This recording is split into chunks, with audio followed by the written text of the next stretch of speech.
Good morning to all of you. Welcome in chemistry class. Today we start a new chapter, chapter number 9. That is chapter number 9, coordination compounds. ये first जो chemistry है उसका last chapter है coordination compound. इसका starting और last का जो portion है वो भी आपके सिलेबस में है, बट सीबीएसई का जो रिड्यूस्ड सिलेबस है उसमें से बीच का जो कुछ पोर्शन था वो हटा दिया है, उसके बारे में हम डिस्कस नहीं करेंगे. और वो जो पोर्शन था वो था आइसोमेरिज्म का, वो हटा दिया. बाकी का सब कुछ आपके सिलेबस में है, आपको सीखना पड़ेगा. सबसे पहले इंट्रोडक्शन. कोऑर्डिनेशन कंपाउंड किसको कहते हैं? Coordination compound. तो देखिए, कोऑर्डिनेशन कंपाउंड जो होते हैं वो कॉम्प्लेक्स कंपाउंड्स होते हैं. That's right. कोऑर्डिनेशन कंपाउंड जो होते हैं बेटा वो कॉम्प्लेक्स कंपाउंड होते हैं. कॉम्प्लेक्स कंपाउंड्स क्यों होते हैं? क्योंकि इनमें कॉम्प्लेक्स आयन प्रेजेंट होता है. अब ये कॉम्प्लेक्स आयन या कॉम्प्लेक्स कंपाउंड कैसे बनते हैं? तो देखिएगा, जो आपका कॉम्प्लेक्स होता है, अब ये कॉम्प्लेक्स कंपाउंड भी हो सकता है और इट में भी आयन भी हो सकता है. अगर उसके ऊपर चार्ज है देन कॉम्प्लेक्स आयन, और वो न्यूट्रल है it means complex compound. That's right. क्या होता है इसके अंदर? इसके अंदर कॉम्प्लेक्स आयन या कॉम्प्लेक्स कंपाउंड में क्या होता है? सेंटर में एक मेटल होता है, ठीक है, और उस मेटल जो है उस मेटल के साथ में बहुत सारे अनायंस, ये आपके पास में मान लीजिए कोई अनायन है, ये अनायन. That's right. एक और अनायन, बहुत सारे अनायंस. That's right. इसके अलावा कुछ न्यूट्रल मॉलिक्यूल्स, जैसे ये न्यूट्रल मॉलिक्यूल है, कोई न्यूट्रल मॉलिक्यूल, एक न्यूट्रल मॉलिक्यूल, दूसरा न्यूट्रल मॉलिक्यूल, बहुत सारे न्यूट्रल मॉलिक्यूल जो है वो इस सेंटर में जो मेटल बैठा होता है उसके साथ बॉन्डेड हो जाते हैं. That's right. तो डेफिनेशन हो जाएगा, complex compound in which the metal atom are bonded to a number of anions or neutral molecules by sharing of electrons by forming coordinate bonds are called coordination compound और complex compound. क्या होता है actual में ये होता है कि centre में ये जो मेटल बैठा हुआ है आपका, इस मेटल के पास में होते हैं वैकेंट ऑर्बिटल्स. That's right. और ये जो आपके पास एनायन और जर्नली जो न्यूट्रल मॉलिक्यूल्स होते हैं वो अपने इलेक्ट्रॉन पेयर इसको डोनेट करते हैं, और डोनेट करने के बाद इसके साथ कोऑर्डिनेट बॉन्ड का फॉर्मेशन कर देते हैं, जिससे आपके पास कॉम्प्लेक्स कंपाउंड का फॉर्मेशन हो जाता है. और बिकॉज हेयर कोऑर्डिनेट बॉन्ड का फॉर्मेशन हुआ है, due to formation of coordinate bond these compounds are known as coordination compound. जो सेंटर में जो मेटल आपका बैठा होगा, इट मे बी एटम और may be ion, it have vacant orbitals. याद रखना, बहुत सिंपल सी बात करूँ, it have vacant orbitals, some anions और neutral molecules. That's right. Anions और न्यूट्रल मॉलिक्यूल्स आपके पास होंगे. और ये जो अनायंस और न्यूट्रल मॉलिक्यूल्स हैं ये क्या करते हैं? ये अपने जो इलेक्ट्रॉन पेयर्स होते हैं, एटम्स लॉन पेयर्स, उनको इसके वैकेंट ऑर्बिटल में डोनेट कर देते हैं. और डोनेशन से जो बॉन्ड बनता है that bond known as coordination bond. ऐसा 11th में कहीं हमने पढ़ा है, that known as coordination bond. और इस तरीके से कोऑर्डिनेट बॉन्ड बना करके इसके साथ बहुत सारे a number of neutral atoms और anions bonded with this central metal atom और आयन. That's right. और कोऑर्डिनेट बॉन्ड बना के जुड़ जाते हैं. तो जो कंपाउंड यहाँ पर बना है that known as coordination compound, और इसी को ही हम कॉम्प्लेक्स कंपाउंड भी कह देते हैं. फॉर एग्जाम्पल, जैसे अगर मैं कुछ एग्जाम्पल की बात करूँ तो देखिएगा, कुछ एग्जाम्पल जैसे यहाँ पर क्या है बेटा, ये जो फर्स्ट एग्जाम्पल लिखा हुआ है, ऐसे आपने देखे होंगे बहुत सारे कंपाउंड. इसमें देखिएगा ये जो आपका स्क्वायर ब्रैकेट है, इस स्क्वायर ब्रैकेट के अंदर आप देखेंगे तो लिखा हुआ है क्रोमियम. बाहर वाला नहीं देखना है. तो आप कहेंगे सर ये बाहर वाला क्या है, वो अभी आगे डिस्कस करेंगे. आपको हमेशा जो स्क्वायर ब्रैकेट है उसके अंदर देखना है. ये जो स्क्वायर ब्रैकेट है इसके अंदर देखिएगा यहाँ पर कौन है? क्रोमियम. और इस क्रोमियम के साथ में ये जो आपके पास में एक अनायन है, ऑक्सलेट अनायन, ये जो है ये इस क्रोमियम के साथ जुड़ा हुआ है. ऐसे ही ये कोबाल्ट है, इसके साथ में देखिएगा 2 क्लोरीन और EN, ये एक मॉलिक्यूल है, न्यूट्रल मॉलिक्यूल है, एथिलीन डाइमाइन, आगे ऐसा डिस्कस करेंगे। तो ये इसके साथ बॉन्डेड है, इसमें ये कोबाल्ट है, इसके साथ 5 अमोनिया के मॉलिक्यूल और एक कार्बोनेट जो आयन होता है वो कोऑर्डिनेट बॉन्ड बना करके इसके साथ जुड़े हैं। तो ऐसे जो कंपाउंड होते हैं these are coordination compound. DF block में भी हमने जब ऑक्सीडेशन स्टेट पढ़ा, अगर आपको थोड़ा सा याद आ जाए, ऑक्सीडेशन स्टेट जब हमने पढ़ा तो वहाँ पर हमने कहा था जैसे Ni nickel tetra carbonyl NiCO का होल 4। तो ये जो स्क्वायर ब्रैकेट में लिखा हुआ है इसमें ये निकिल जो है ये मेटल एटम है और CO जो है वो इसके साथ कोऑर्डिनेट बॉन्ड बना करके बॉन्डेड है, कोऑर्डिनेशन कंपाउंड। That's right. कुछ और थोड़ा सा अगर इनके बारे में डिस्कस करें तो देखिए, कॉम्प्लेक्स जो आपका कोऑर्डिनेशन कंपाउंड है उनको हम कॉम्प्लेक्स कंपाउंड भी कहते हैं। और इस कॉम्प्लेक्स कंपाउंड में होता क्या है, ठीक है। तो अभी जो मैंने एक एग्जांपल लिखा हुआ था उस एग्जांपल में हमने लिखा था कोबाल्ट NH3 का होल 4 Cl2, ये लीजिए, ये आपके पास एक कोऑर्डिनेशन कंपाउंड है।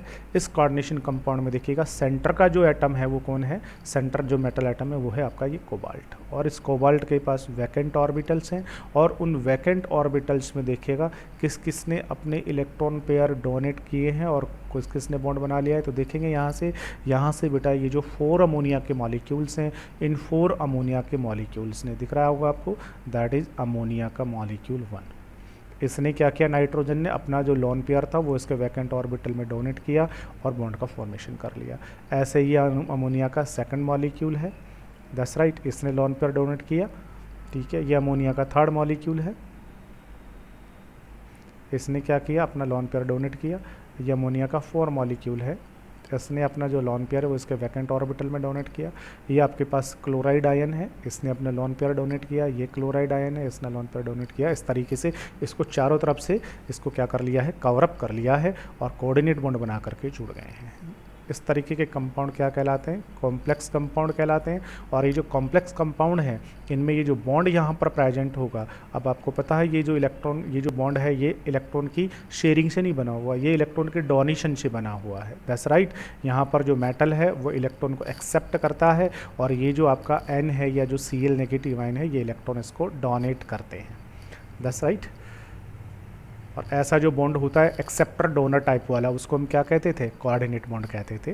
तो कॉम्प्लेक्स जो कंपाउंड होंगे या कोऑर्डिनेशन कंपाउंड होंगे उनके अंदर क्या होगा, उनके अंदर एक सेंट्रल मेटल एटम होगा। ये सेंट्रल मेटल एटम कौन है, आपका इस समय कोबाल्ट है, ठीक है। ये बॉन्डेड होगा किससे, to a group of molecule, molecule का ग्रुप देखेगा, ये एक मॉलिक्यूल, ये दूसरा मॉलिक्यूल अमोनिया का, ये थर्ड मॉलिक्यूल अमोनिया का, ये फोर्थ मॉलिक्यूल अमोनिया का, ठीक है। और आयंस ये आपका एनाइन होगा, जनरली कटाइन भी होता है कुछ केसेस में, बट मोस्ट ऑफ अनाइन होता है इन आ मेटल कॉम्प्लेक्स, ठीक है। If the complex bear a charge, अब अगर आपका ये जो कॉम्प्लेक्स बना हुआ है इस कॉम्प्लेक्स पर अगर चार्ज है तो इसको आप क्या कह दोगे, कॉम्प्लेक्स आयन कह दोगे। और अगर ये न्यूट्रल है तो इसको हम क्या कह देंगे, कॉम्प्लेक्स कंपाउंड कह देंगे, that's right. Compound containing complex, ऐसा कोई कंपाउंड जिसमें ये कॉम्प्लेक्स प्रेजेंट हो, that known as coordination compound कहलाएगा। ऐसे कंपाउंड जिनमें कॉम्प्लेक्स प्रेजेंट होगा कोऑर्डिनेशन कंपाउंड कहलाएगा या कॉम्प्लेक्स कंपाउंड हम कह देंगे। और ये जो आपके पास बना है कॉम्प्लेक्स, दैट इज अगर इसके ऊपर चार्ज अगर है तो कॉम्प्लेक्स आयन होगा, चार्ज नहीं है, अकेला न्यूट्रल है, दैन कॉम्प्लेक्स कंपाउंड आपका कहलाएगा। और कॉम्प्लेक्स कंपाउंड अगर किसी में भी है तो उसी को हम कोऑर्डिनेशन कंपाउंड भी कह देंगे। तो ऐसा मान सकते हो कॉम्प्लेक्स और कोऑर्डिनेशन, कॉम्प्लेक्सेस और कोऑर्डिनेशन एक दूसरे के सिमिलर है। कॉम्प्लेक्स कंपाउंड कह दीजिए चाहे तो कोऑर्डिनेशन कंपाउंड कह दीजिए, दैट्स राइट। क्योंकि कोऑर्डिनेशन जो कंपाउंड होते हैं उनमें कोई ना कोई कॉम्प्लेक्स प्रेजेंट होता है, ठीक है। और कॉम्प्लेक्स जो होते हैं उनमें कोऑर्डिनेट बॉन्ड प्रेजेंट होता है, इसलिए दोनों एक दूसरे के पैरेलल होंगे। कुछ और अगर हम एग्जांपल्स की अगर यहाँ पर बात करें बेटा तो देखिए,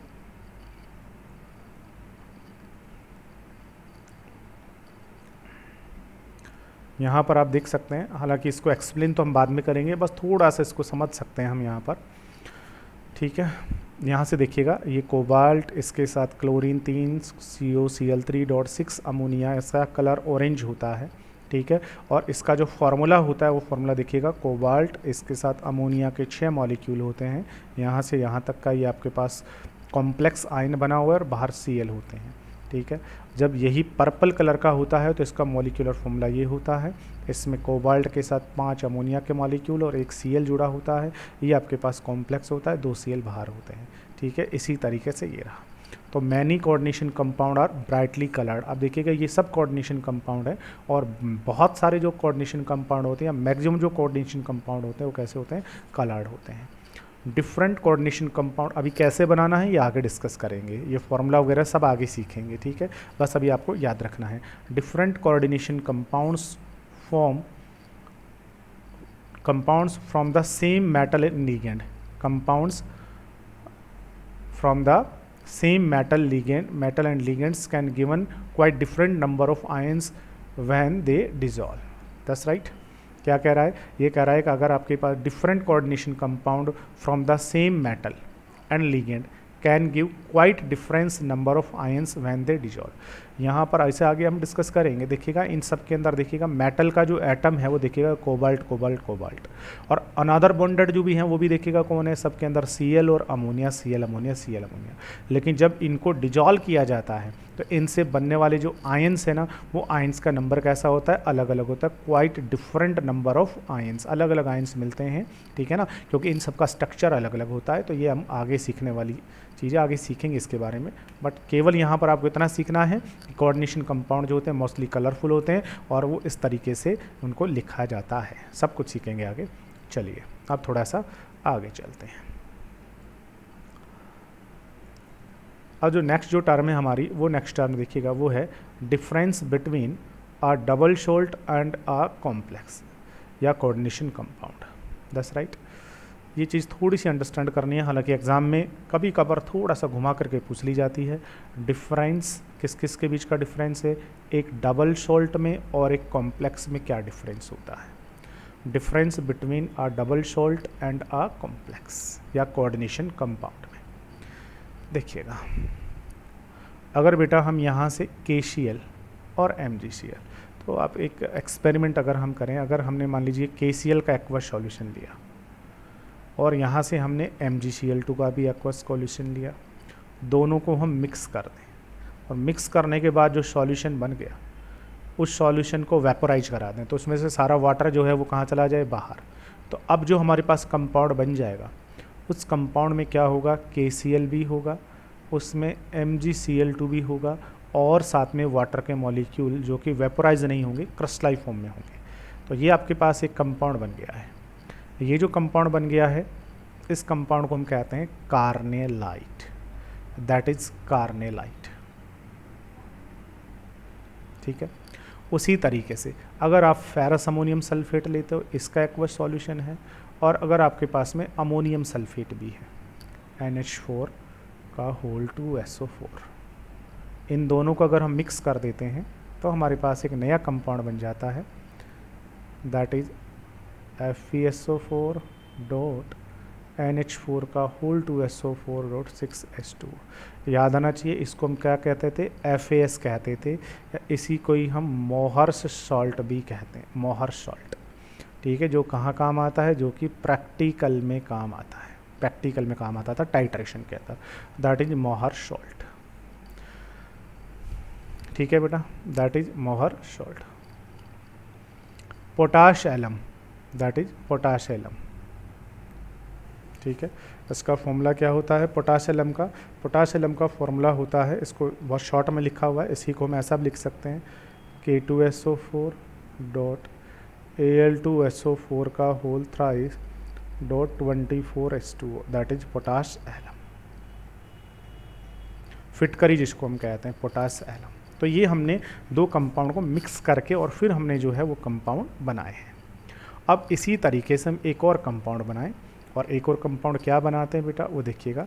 अगर बेटा आपके पास में मान लीजिए कॉपर सल्फेट हो और उस कॉपर सल्फेट में हम अमोनिया गैस को पास कर दें, ठीक है। अब कहाँ हमने पढ़ा हुआ ऐसा यही इक्वेशन हमने P ब्लॉक में कहीं पढ़ी हुई होगी। P ब्लॉक में कॉपर सल्फेट का जो सॉल्यूशन होता है ये ब्लू कलर का होता है, जब इसी में ही हम अमोनिया पास करते हैं तो ये 2 अमोनिया के साथ रिएक्ट करता है और एक नया कंपाउंड बन जाता है जो कि डीप ब्लू कलर का होता है। क्या बन जाता है? इस Cu के साथ में अमोनिया जुड़ जाते हैं 2 और SO4, ये कंपाउंड बन जाता है। तो देखिएगा ये भी आपके पास कुछ कंपाउंड्स हैं ऐसे करके, ये आपके पास में कार्नेलाइट है, ये आपके पास में मोहर सॉल्ट है, ये पोटास एलम है, और ये कंपाउंड भी आपके पास बन गया है। पहली बात तो इन दोनों के लिखने के तरीके में ही अंतर है, इनको हमने ऐसे लिखा है, बट ये जो कंपाउंड 2 को मिला करके हमने बनाया, इसको हमने ऐसे स्क्वायर ब्रैकेट लगा के लिखा है। अब देखिएगा इनमें से डिफरेंस क्या है। डिफरेंस ये है बेटा कि यहाँ पर जो आपने कंपाउंड बनाया, ये कार्नेलाइट जो आपने बनाया, मोहर सॉल्ट जो आपने बनाया, ठीक है, पोटास एलम जो आपने बनाया, ठीक है बेटा, ये जो तीनों कंपाउंड आपने लिखे हैं ना, ये एक्चुअल में है डबल सॉल्ट। ये तीनों होते हैं डबल सॉल्ट, जबकि ये जो आपने लिखा है ना, ये आपका होता है कॉम्प्लेक्स कंपाउंड या कोऑर्डिनेशन कंपाउंड। अब आप कहोगे सर डिफरेंस क्या है दोनों में? देखो बेटा, इनमें डिफरेंस ये होता है कि जो आपके डबल सॉल्ट जो होते हैं, डबल सॉल्ट जो कंपाउंड होते हैं, ये केवल सॉलिड स्टेट में ही स्टेबल होते हैं। These are stable in solid state. Solid state में ही कैसे होते हैं? स्टेबल होते हैं। जैसे ही इनको एक्वस सॉल्यूशन में डिजोल्व किया जाएगा, एक्वस सॉल्यूशन बनाया जाएगा, तो दे dissociate into their constituent ions, into their all constituents ions। ये सारे के सारे किस में डिसोशिएट हो जाते हैं बेटा? अपने अपने कॉन्स्टिट्यूएंट आयंस में डिसोशिएट हो जाते हैं। That's right. समझ पा रहे हो क्या कहा हमने? हमने कहा है कि जो आपके डबल सॉल्ट होते हैं, जो आपके डबल सॉल्ट होते हैं बेटा, जो डबल सॉल्ट होते हैं, इन डबल सॉल्ट को जब हम डिज़ोल्व करते हैं एक्वस सॉल्यूशन में, मान लीजिए आपके पास कार्नेलाइट ही हो, KCl MgCl2.6H2O, that is carnallite. तो इस कार्नेलाइट को जब हम एक्वस सॉल्यूशन बनाएंगे इसका, तो एक्वस सॉल्यूशन में कम्प्लीटली डिसोशिएट हो जाएगा। यहाँ से KCl भी डिसोशिएट हो जाएगा, जिससे K positive Cl negative ion जो है वो एक्वस सॉल्यूशन में मिलेंगे, और MgCl2 भी कम्प्लीटली डिसोशिएट हो जाएगा, जिससे अगेन Mg पॉजिटिव 2 आयन और Cl नेगेटिव आयन्स आपको यहाँ पर मिलने वाले हैं। That's right. तो ये जो पूरा का पूरा जो सॉल्यूशन होगा आपका, इस पूरे सॉल्यूशन में पोटेशियम आयन भी प्रेजेंट होगा, मैग्नीशियम आयन भी प्रेजेंट होगा, और क्लोराइड आयन भी प्रेजेंट होगा। ये जो आपके पास में एक्वस सॉल्यूशन है, ये एक्वस सॉल्यूशन इन तीनों आयनों का टेस्ट परफॉर्म करेगा। प्रैक्टिकल में हम करेंगे इन तीनों आयनों का टेस्ट। मैग्नीशियम को आइडेंटिफाई करो, मैग्नीशियम है या नहीं है कहीं पर भी, ठीक है ना, तो टेस्ट करना पड़ेगा। क्लोराइड कहीं है या नहीं है, तो केमिकल टेस्ट कीजिए। तो अगर हम इस एक्वस सॉल्यूशन का टेस्ट करें, तो यहाँ से ये सॉल्यूशन पोटेशियम आयन का भी टेस्ट परफॉर्म करेगा, मैग्नीशियम आयन का टेस्ट भी परफॉर्म करेगा, और क्लोराइड आयन का टेस्ट भी परफॉर्म करेगा। ये सारे के सारे आयन्स का टेस्ट देगा। That's right, that is double salt. ऐसे अगर आपके पास में मोहर सॉल्ट है, मोहर सॉल्ट है, मोहर सॉल्ट क्या होता है? फेरस सल्फेट होता है और अमोनियम सल्फेट होता है। That's right, that is Mohr salt. इसका जब आप एक्वस सॉल्यूशन बनाओगे, तो एक्वस सॉल्यूशन में ये कम्प्लीटली डिसोशिएट हो जाएगा अपने अपने कॉन्स्टिट्यूएंट आयंस में। देखिए यहाँ से फेरस आयन अलग हो जाएगा, सल्फेट अलग हो जाएगा, यहाँ से अमोनियम अलग हो जाएगा, दैट्स राइट, और सल्फेट अलग हो जाएगा। ठीक है बेटा, एक्वस सॉल्यूशन तो है ही, तो वाटर तो है ऑब्वियसली रहना ये सॉल्यूशन में। अब ये जो आपका जो सॉल्यूशन बना है, ये Fe पॉजिटिव 2 आयन का भी टेस्ट परफॉर्म करेगा, अमोनियम आयन का टेस्ट भी परफॉर्म करेगा, और ये सल्फेट आयन के जो टेस्ट होते हैं वो भी परफॉर्म करेगा, क्योंकि इस एक्वस